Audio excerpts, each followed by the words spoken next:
Hey everyone, welcome to It Tastes Different Gaming Appetizers. And what are we talking about this time? Well, the Nintendo 3DS and the Wii U online services are shutting down. We already knew this, but now we have a firm date on the shutdown. So Nintendo has announced that the online services for the Nintendo 3DS and the Wii U will shut down on April 8th, 2024. The shutdown will impact online play and functionality that utilizes online communication for both platforms such as online co-op, internet rankings, and data distribution.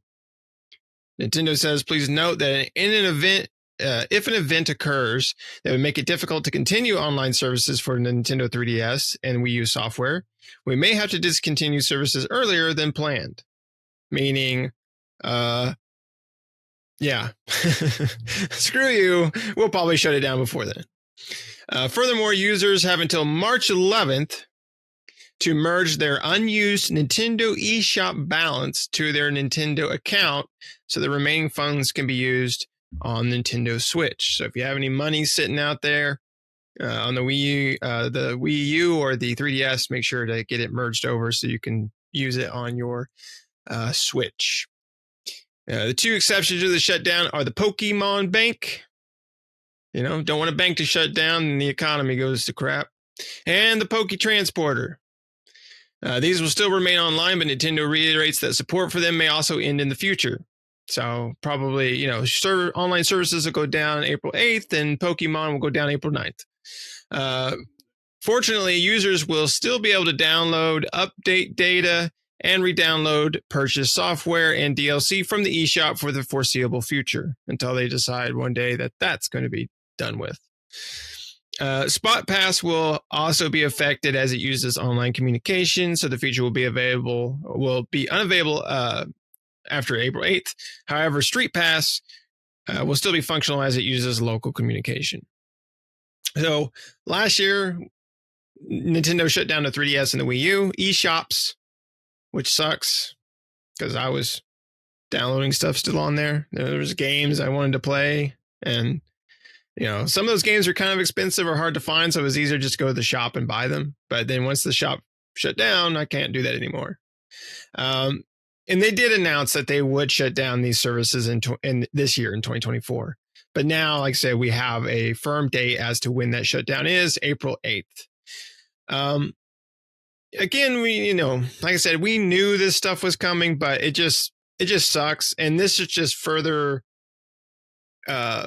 looking at, other online services, other eShops and other online services in the future, right? We've talked about this before where you don't own your games, right? They still do let you download them and things like that.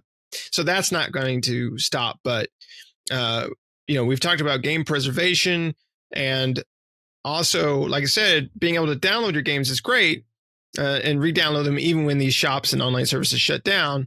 But the problem is future games rely heavily on online features, right?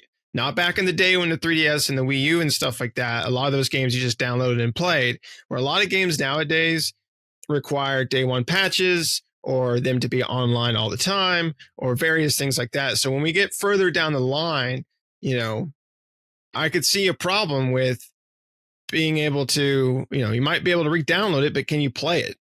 Right? They're going to have to think of a solution for that.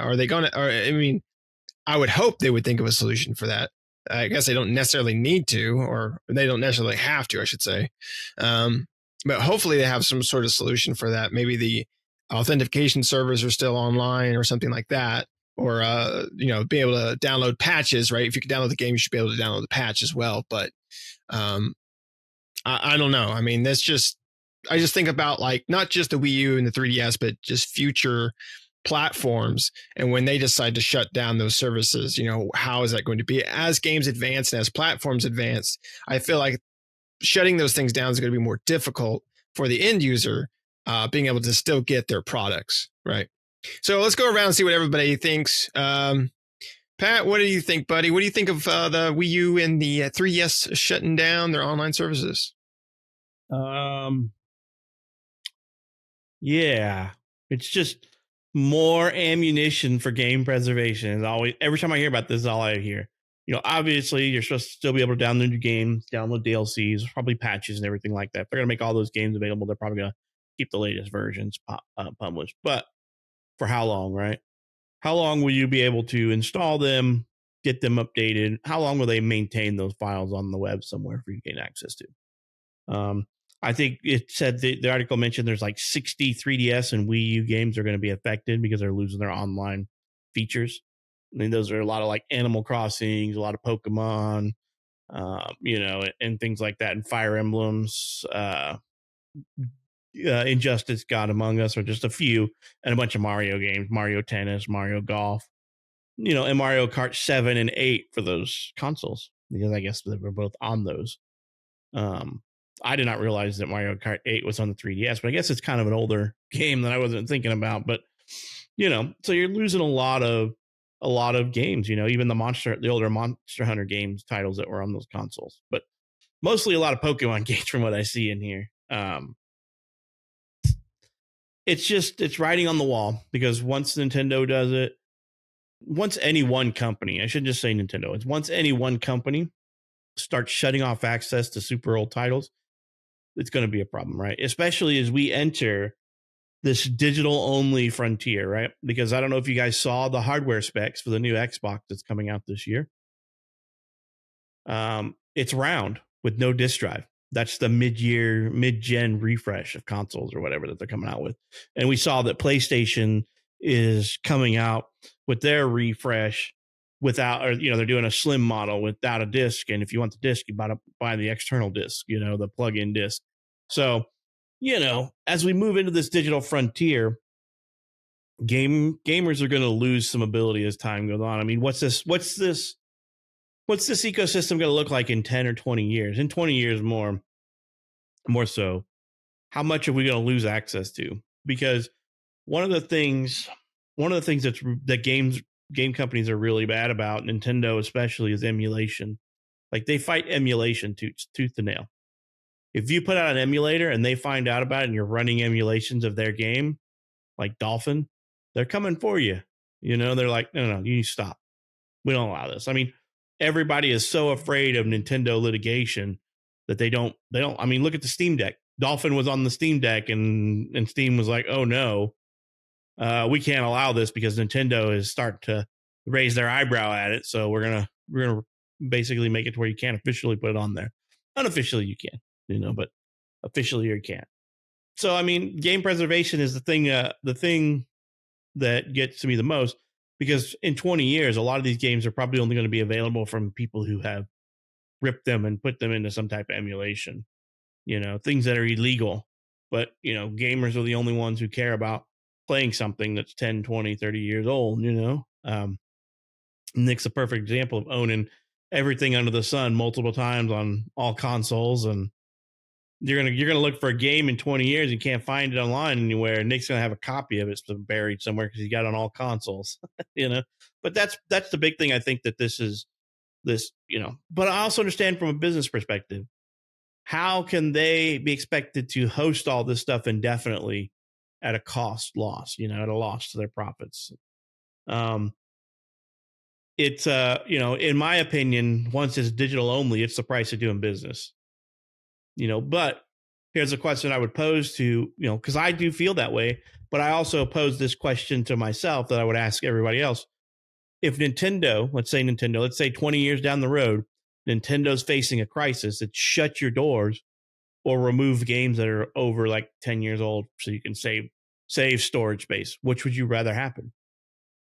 Would you rather them keep going or keep having the back catalog of their old stuff and risk shutting down forever, right? If Nintendo could save themselves right now by removing anything that's older than 10 years from their shop and saving on storage space, would you prefer them to do that, or would you prefer them to run the space as long as they could and then shut and eventually lead to their demise, or like almost a 75% chance of them shutting their doors? I would prefer them to get rid of the storage so they could keep making new stuff and keep moving forward. But that's just me. Does everybody else think? That's how I look at it. I would prefer them to continue on and me to lose that. But I'm not the biggest retro gamer out there. But My retirement plan is going back to my back catalog of games when I can't work, when I don't work anymore, or I can't work in the future. My goal is to go through my back catalog of games. But if I cannot, I've been buying games for the last 20 years of my life on Steam and stuff like that. And if I can't go back through those and play those and spend my retirement playing games, what's the point, right? I'll get into my retirement. My retirement nest egg of video games is 60% lost. I'd be pissed. But how do we expect to preserve them if it's a company being supposed to be fiscally responsible and can't manage the storage allocation long term, right? Because your storage needs will never decrease. They're only ever going to increase, because while I have this game available, it's sitting in my repository somewhere waiting for somebody to download it, its DLCs and its updates. I mean, could you imagine a digital only console with Call of Duty 180 gigs in the future, and then they come out with a 40 gig patch and a 60 gig patch, and next thing we know, Call of Duty is 1 terabyte sitting out on a drive somewhere, just sucking up space, being a lump on a log, just in case those two people decide to download it once a year, So, for me, I understand both sides of it. Me as a gamer wants to see these games be around indefinitely, but me as a practical person and who needs money for the world to go around, I understand that a business can't indefinitely host something. Sucks, but what you gonna do, So Shane, what do you think, man? And what would you say to that question that I asked? What would you rather see? I would rather see them stamp them on disc and ship it out to the people that are going to lose it. I mean, that's my honest opinion. But they can't afford that. If they can't afford to host it, they can't afford to stamp 100,000. Then they've done some really crappy business practices because they're Nintendo. I mean, they got cash the size of Donkey Kong's sack. I mean, they're not going to be hurt. But no, I fully understand the question. But see, my problem with digital, and first of all, just to point out, the Wii U was an amazing console that just didn't get the love that it truly needed, because it did a lot of really interesting things. Never I enjoyed. One. You missed out because everything worked really well with it. The problem is that it was on the back of the Wii, which was an amazing system. There you go. But it was so riddled with shovelware. I was gun shy because the Wii was bad in my opinion, but that was my opinion. See, the Wii sold amazing, but I didn't love the Wii, but I didn't hate it either. But I liked the Wii U more as a console, plain and simple. Yeah, I mean, I understand they have to close off things at a point. They just do. Now, my thing is, if I buy digital, and I hate buying digital, but I do it a lot just because me and Nick game share and so forth. Or I can just get a damn good deal. Steam, I understand, because it's Steam. I mean, that's just what they are, and I don't see them ever going away. But Nintendo, Xbox, Sony, if I buy something from them, and let's say they have to shut down servers for the online portions, fully understand. You just can't continue. I mean, it is not feasible to run a 30-year-old game online. You got two people playing and they're still trying to get that one achievement. So I understand that. My problem with digital, though, is you as a consumer have really no say in what happens with your digital content. So if I own a game, but I don't have it downloaded on my hard drive, and they decide, well, we're going to shut this down, I have no access to it ever again. I think that's bullcrap. I think you should be paid a fair value for that game, be it a 5-year-old game, a 50-year-old game, because the future is no telling. Or, they provide you a digital version of it. Now, they don't have to provide you the online stuff. Now, if you buy an online only game, these live service garbage, you're screwed. Deal with it, because that's just the nature of that beast.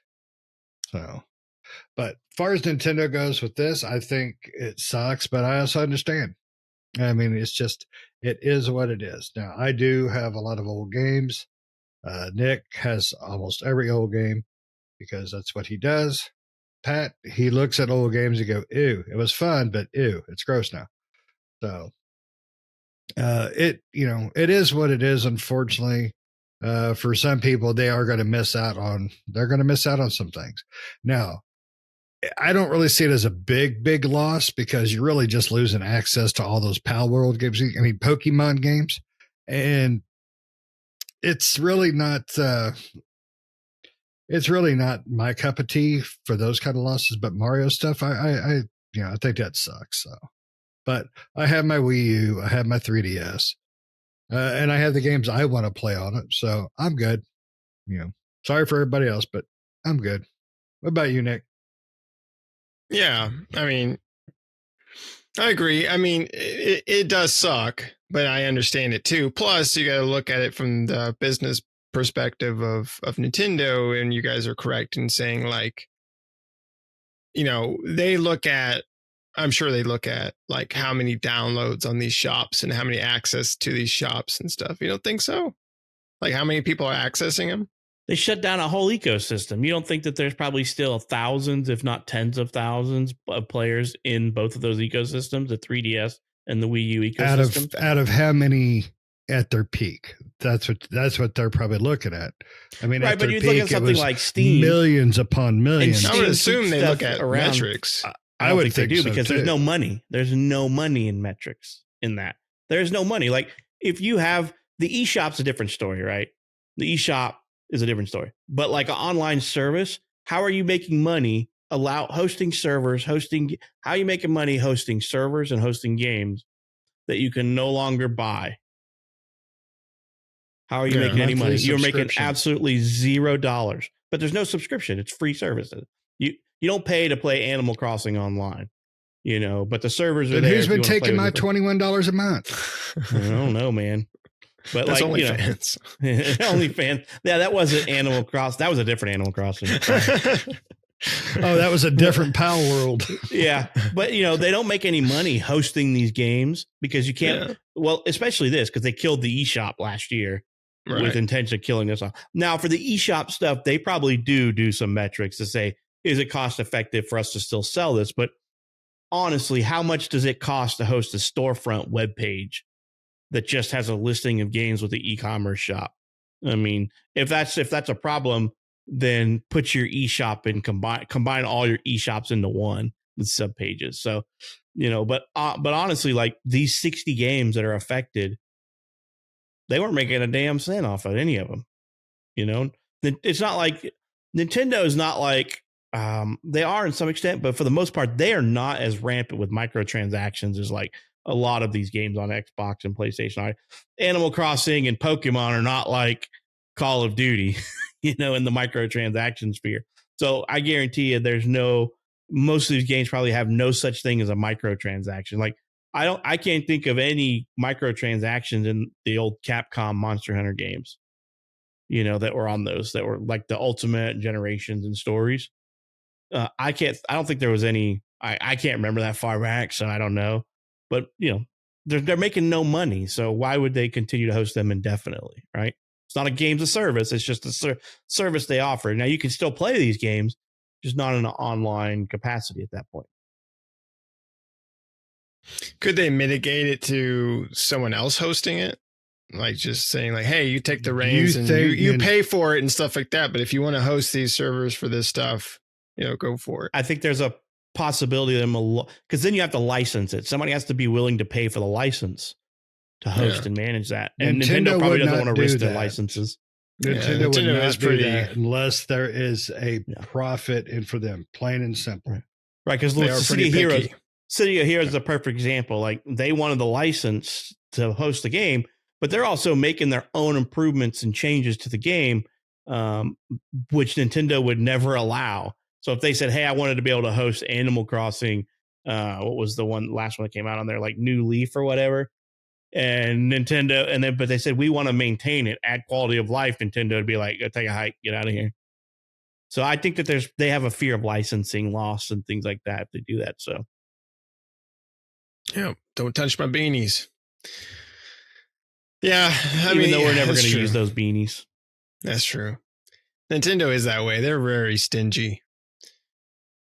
It's the don't play with my ball. Yeah, don't play with my ball. It's my ball. It's not yours. Yeah. I own it and I will play with it. Yeah, I mean, like I said, it does suck, but the biggest thing, like I said, is just whenever it's not necessarily the online services for me. It's not necessarily online services shutting down on these old systems that really get to me. It is the eShop, but I understand storage and stuff like that. But I like to go back to these eShops and look for things to buy on there that uh, old games that they're really hard to find physical, but they're out on the eShop, right? Or they're really expensive physical, but on the eShop they're like $10, but a physical copy is like $200. So it was just easier to go out there and be like, okay, until I find a good priced physical version, I can go buy this digital copy of it. But the eShop thing shutting down, and then just the future of these titles as more Xbox One or Series X and PlayStation 4 and 5, like these titles and stuff like that, like when these shops, right, it'll be a while, but when these shops finally decide to shut down or online services turn off and stuff, especially with a lot of games being, like I said, the authentication servers will probably still be active. Like you guys said, the patching patches will still probably be active and stuff like that. But as we get further and further down the line, I feel like that's going to be more difficult for them to be able to shut services down and keep things, some things moving along, right? And kind of like the Ubisoft article, we said, I mean, it's going to get to the point where it's all subscription based, right? Because everything's going to be subscription based. Like, I have a feeling at some point, every service, Nintendo, PlayStation, and an Xbox, is going to be all digital, right? We already talked about that. Pat alluded to that at the beginning when we talked about the PlayStation 5 Slim and the new Xbox redesign that they're doing. The little thing looks like an Amazon Echo. And then, Switch 2, we don't know what that looks like or what that's going to use. I assume it's still going to use cartridges or little SD cards, but we don't know. But, eventually all three of these guys are going to go digital only, and they're probably going to go digital only and subscription only, right? You won't be able to buy a game from the store. It's going to be you buy the subscription and the games go out onto the subscription store where you can go and down. So you can basically play anything and everything you want. It's just you have to pay more than a $15 or $16 subscription. It'll be a hefty subscription, right? But it's all going to be subscription based. And then when that allows them to maintain that stuff for a longer period of time. You don't own any of it. So if they decide one day we're just going to shut the subscription down, well, whatever, it is what it is. And then everyone's screwed at that point.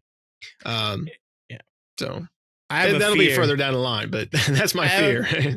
Developers and publishers, I wouldn't necessarily developers, but publishers mostly are pushing the envelope on what they can get out of games over and over and over throughout the year. So I see eventually, I do believe what you're saying, that eventually you're going to have a subscription to play a game, right? That's the only way you're going to get it.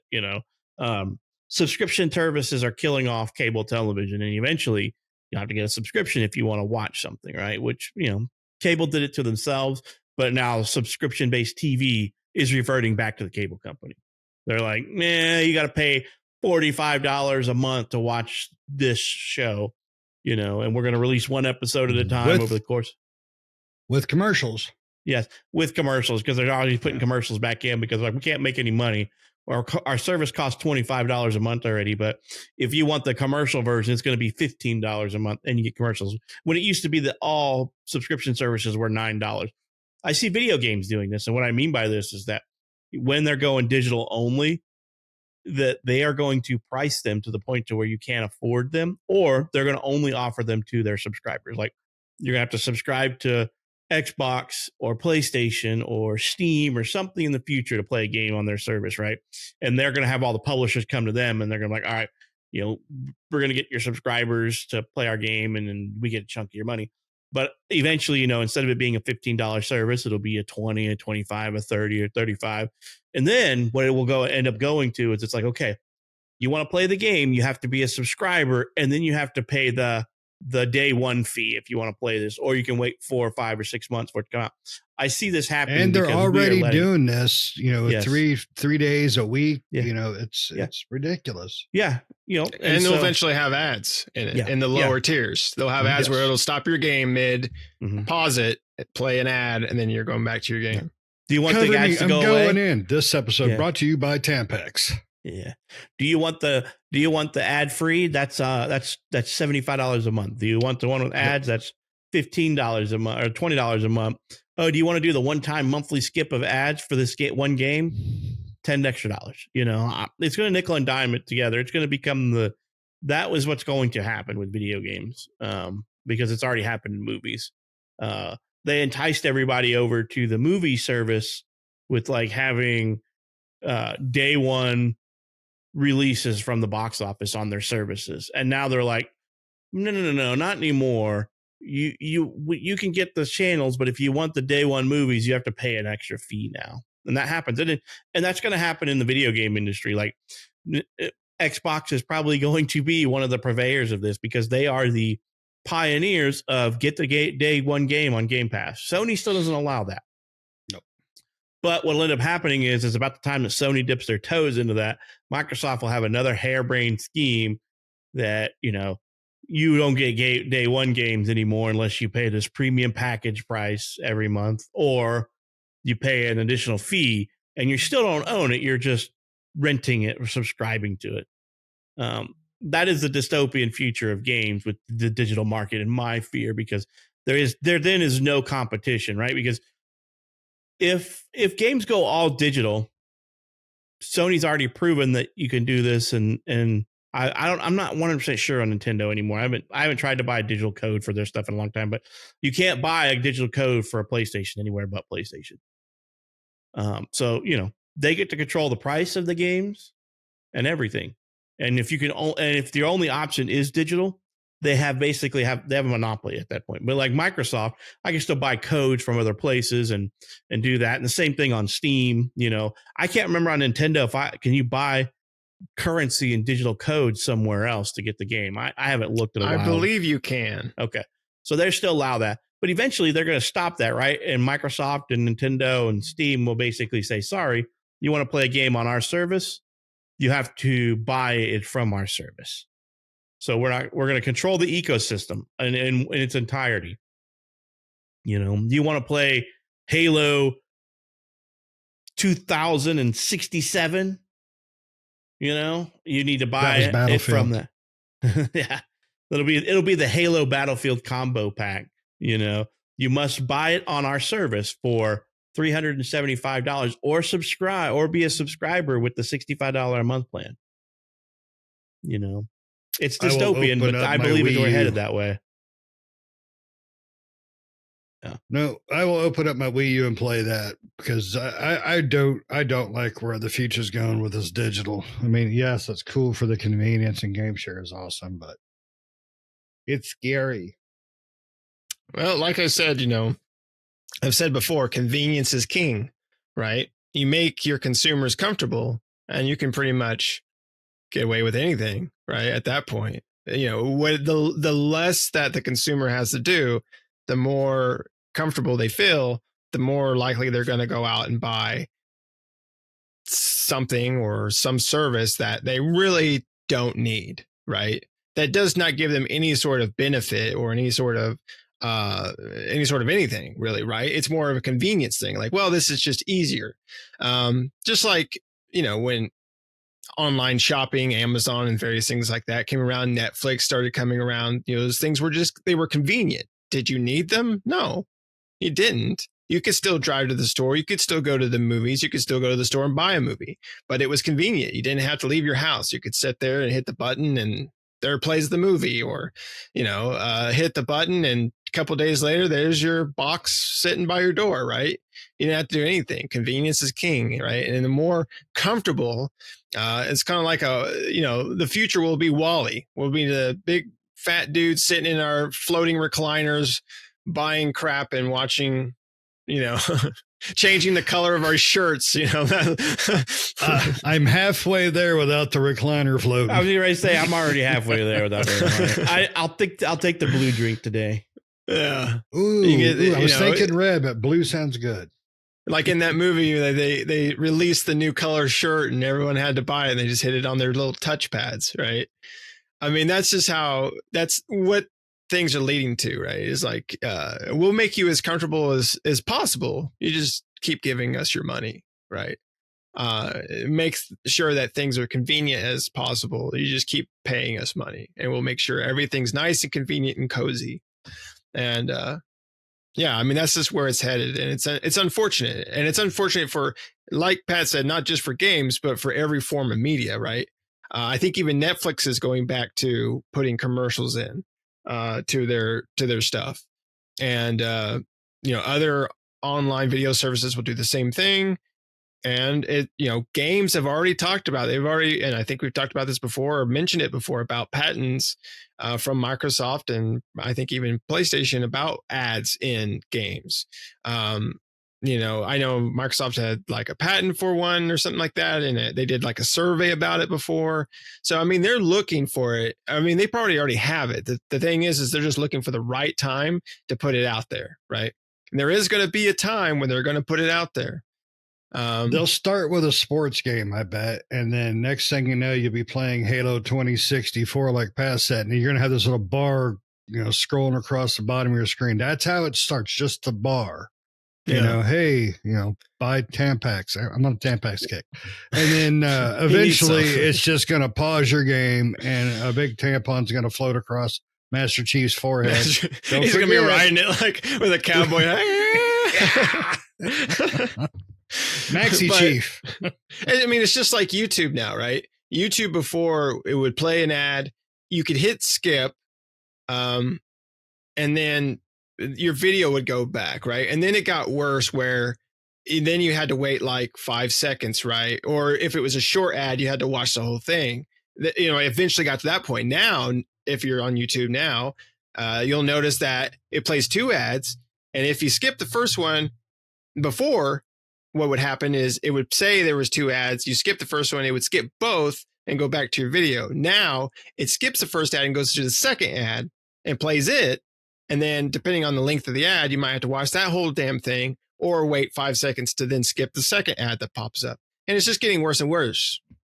And not to mention that a 5-minute video on YouTube has 3 ad segments in it, like yep. 2 seconds after it starts, in the middle, and then like 2 minutes before the very end. So you're like, you can't wait till the end. And they do that. It's 2 ads. It's like you must watch the full ad and then you get so many seconds into the second ad before.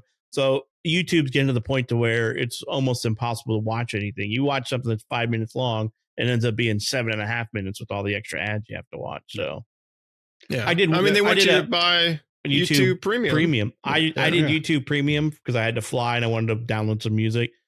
It was the best month of my life on YouTube, and then I canceled it because I don't want to pay for. I don't want to pay for it. I did the free subscription of YouTube TV. YouTube TV is fantastic, but it's too damn expensive. It is, yeah. I didn't do any of that shit. I mean, these things and these services are great, right? As far as like what they offer, but it's just too expensive. That's the problem. And like I said, YouTube television, like, you can watch just about anything you want to on there. There's tons of stuff on there.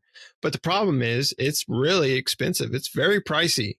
It's like the old... It's like cable prices, right? It's like $75 or $73 or some shit like that. Yeah, a month.